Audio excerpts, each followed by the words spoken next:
This is all my fault. 10 years ago. Break up with her, Sander, or I will make her life a living hell, including her family. Banta sa akin ng aking ina.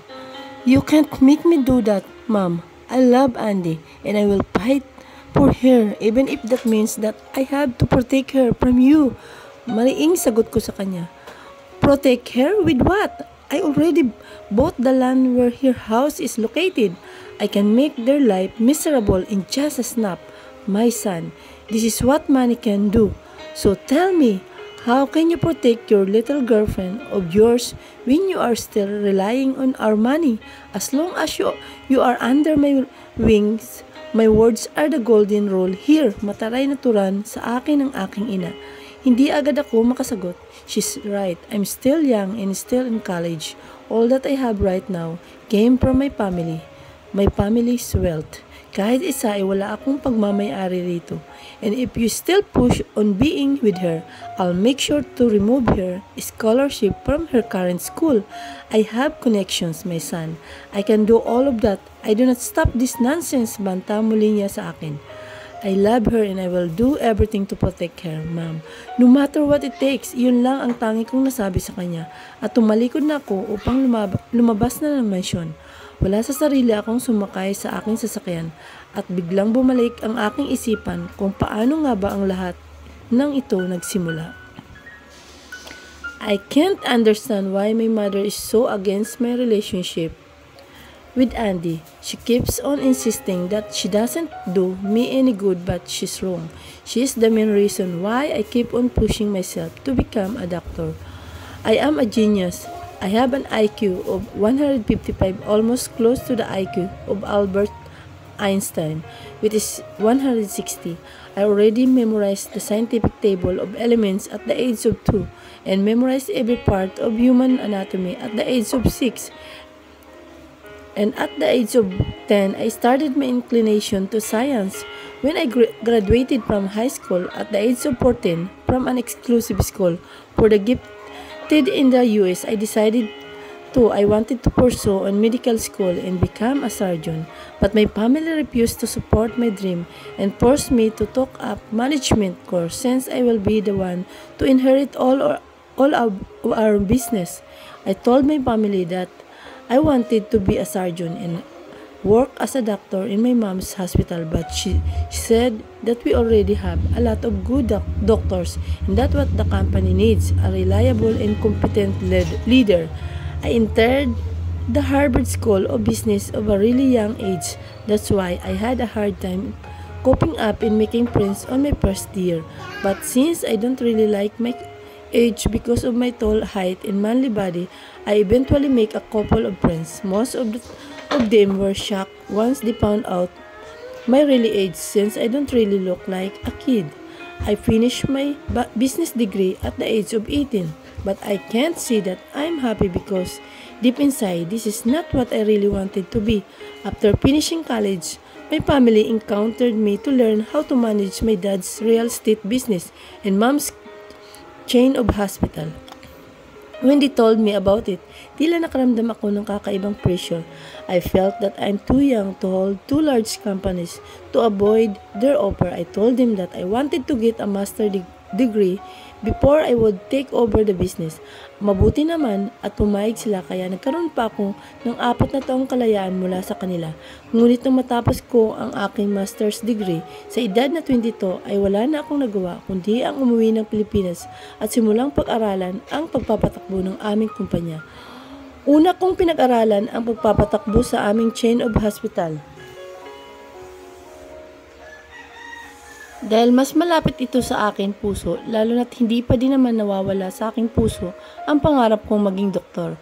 Doon ko nakilala si Magnus at mabilis ko siyang nakagaanan ng loob dahil sa pareho lamang ang aming above average na IQ at resident doctor siya sa aming ospital. Madalas ko siyang makakwentuhan tuwing bibisita ako sa ospital at siya naman ay free time niya. I don't want to show it but I'm jealous of him. Parehas lamang kaming galing sa marangyang pamilya na mayroong malaking business sa loob at labas ng bansa. Ang pamilya kasi nito ang may-ari ng isa sa pinakasikat at pinakamahal na restaurant sa buong mundo. Ngunit hindi kagaya ko ay tiwala ang mga magulang ni Magnus sa kanya at hinahayaan siyang tuparin ang kung anong pangarap niya sa buhay. That's the only thing I look forward over the course of my inspection sa hospital. Kahit papano ay naging malapit ko na rin kaibigan si Magnus. Pero hindi ko pa rin maalis sa isip ko ang kagustuhan kong maging isang magaling na doktor. But I'm already bound into this. I'm already a vassal of this enslaving corporate world. All my perspective in life changes when I met this wonderful girl. I saw her when I was inspecting the new facility in the hospital.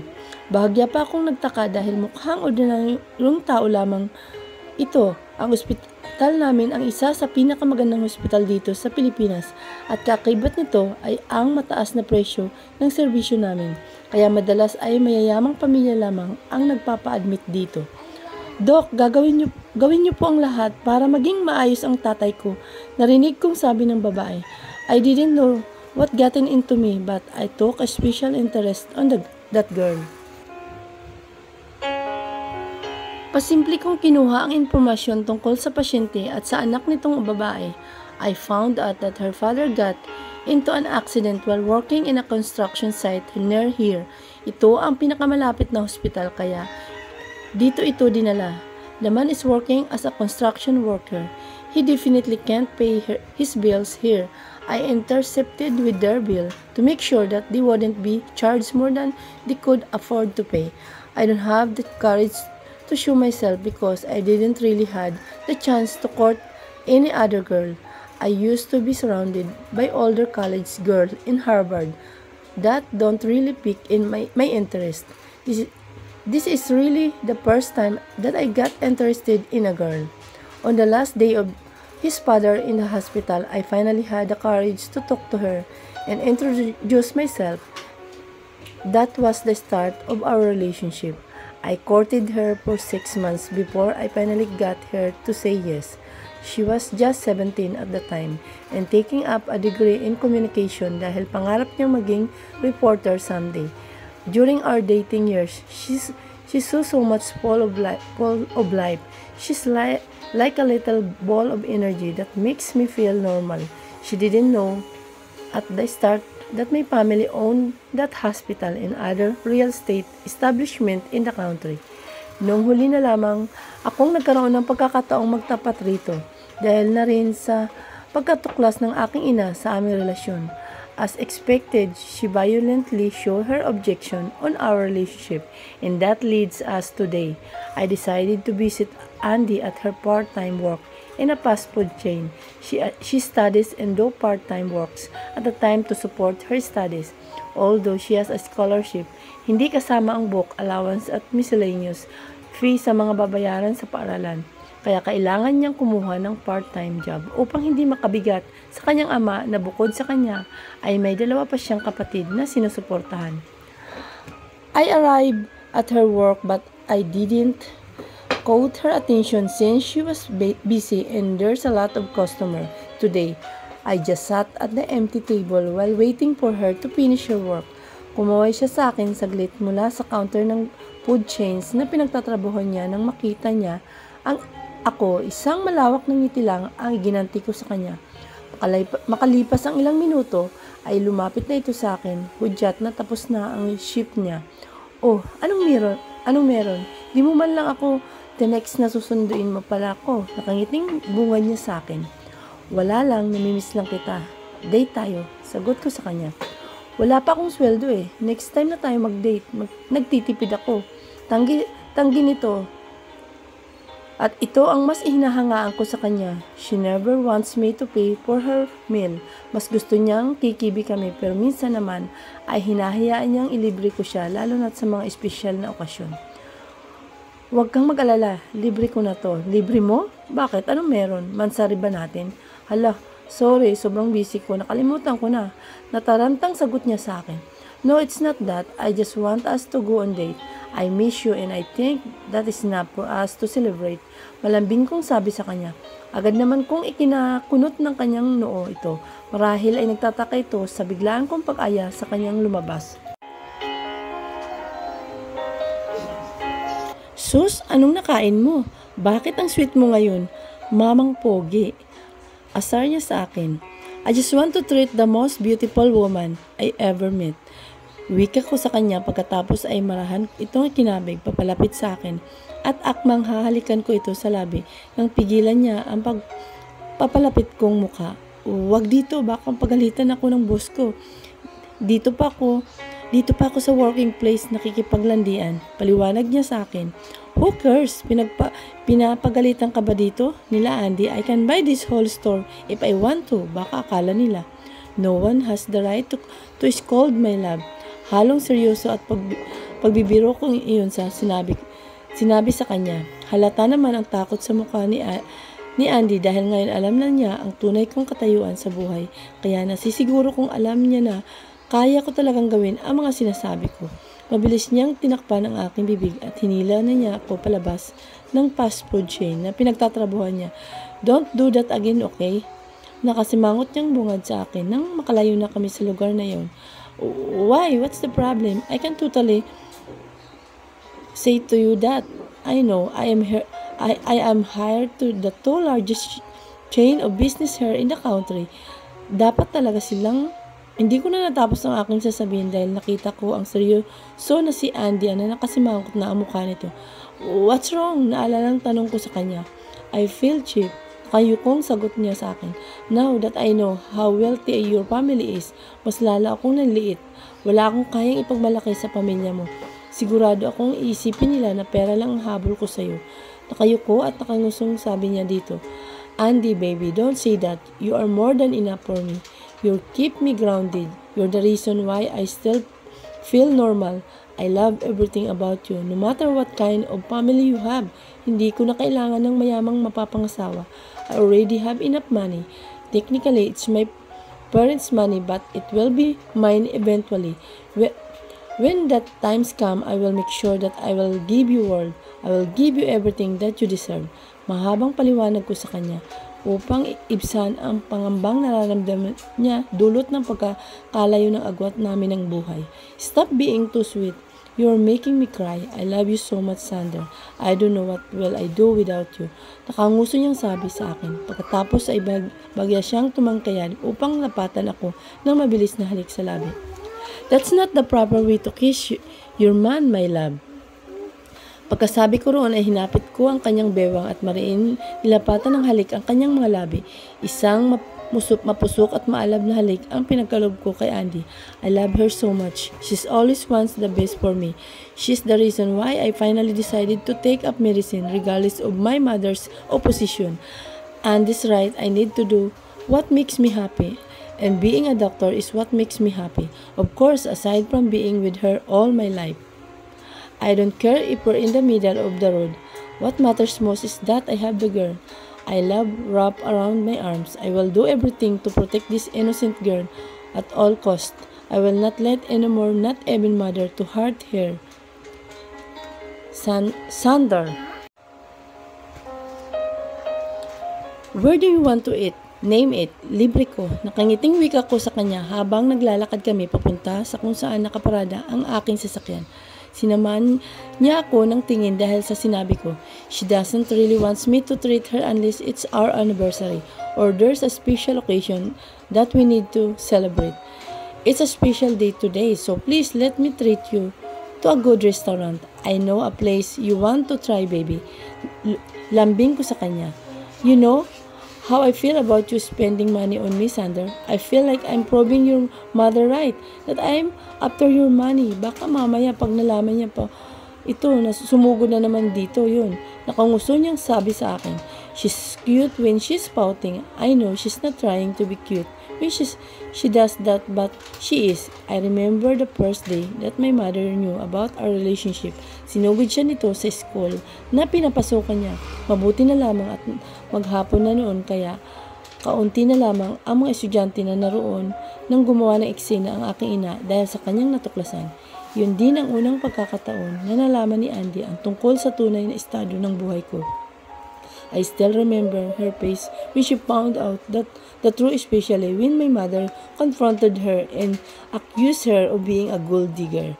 Stop thinking about my mom. Baby, she can't do anything about what I feel for you, and I know you. You're not the kind of woman she accused you of. I assured her while I tightened my grip on her hand. I know, baby, pero hindi ko maalis sa akin ang isipin ang tungkol sa mami mo. Still your mother, at alam ko naman kahit taliwas sa sinasabi mo ay mahalaga pa din sa iyo ang mami mo. Nakayukong sabi niya habang kanyang mga tingin ay nakatuon sa kalsadang aming nilalakaran. She's right. That's one thing I love about her. She knows every little detail about me. I love my mom, and even if she harsh like that, hindi naman ito nagkulang sa akin bilang ina. Stop thinking about my mom. Alam ko na. I know a great restaurant in this hotel. You want to try? I wiggle my eyebrows at her to test her.